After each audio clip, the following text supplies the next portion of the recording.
All right, you guys, exciting. So I have with me some of the stuff that I collected. You can see I collected, this funny prints, which we talked about. And what I like about this is it would make a really good background.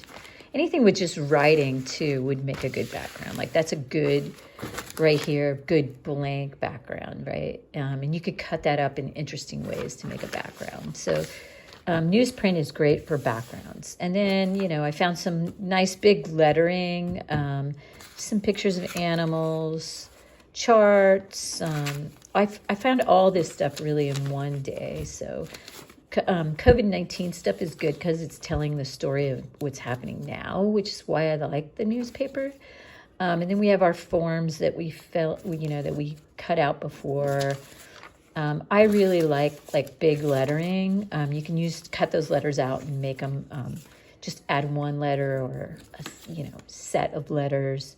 So you can kind of see the kind of stuff that I found. I really like the color of this. So it's subtle. And then I found these cards came in the mail, and they have like pictures that are nice, and they're on nice thick cardboard, and I can cut these out, right? They'll make good cutouts.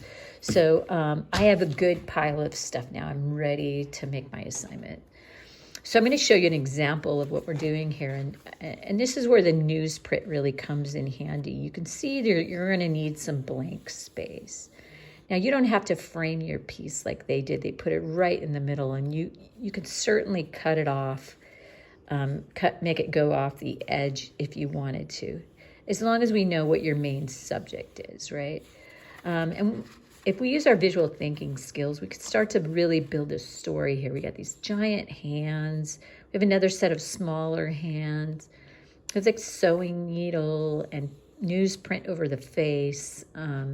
We could really start to talk about what this artist might have been trying to say.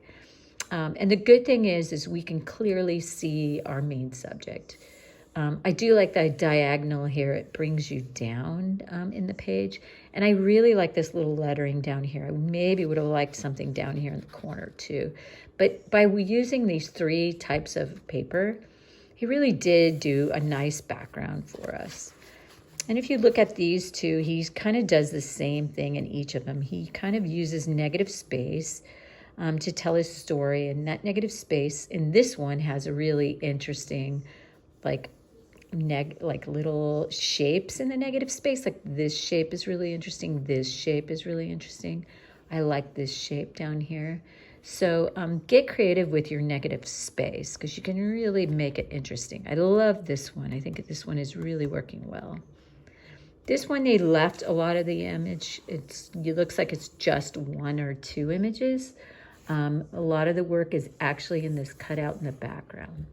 So anyway, this artist obviously is trying to tell a story. Narrative is really important in this piece.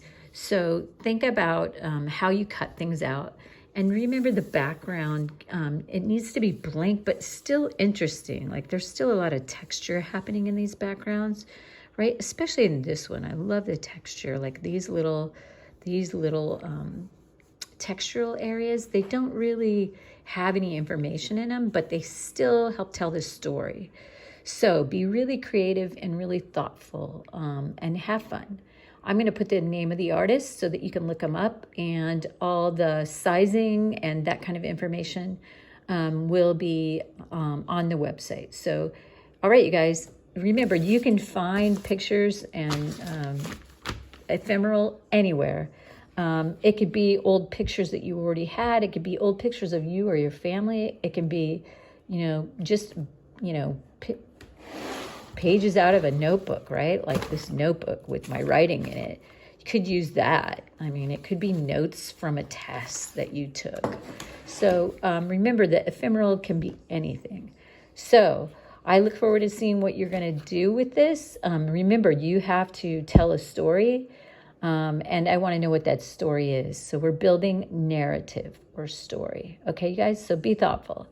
All right, you guys, have fun, and don't throw away your excess stuff because we're going to use it again. All right, have fun. Bye.